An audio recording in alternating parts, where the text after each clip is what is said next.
چرا بعضی از انسان‌ها با وجود این همه رنج باز هم به زندگی ادامه می‌دهند؟ ویکتور فرانکل 3 سال در اردوگاه‌های مرگ نازی‌ها زندانی بود.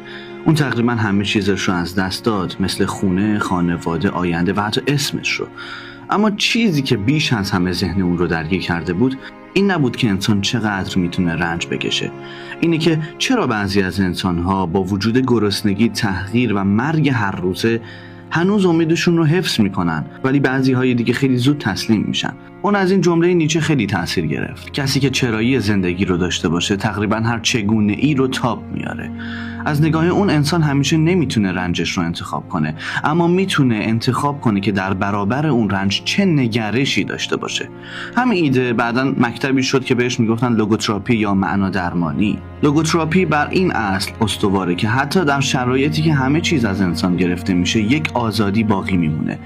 آزادی انتخاب نگرش ما نسبت به رنج. دقیقاً شبیه به این جمله نیچه است که زیستن یعنی رنج بردن، ولی زنده ماندن یعنی یافتن معنایی در رنج.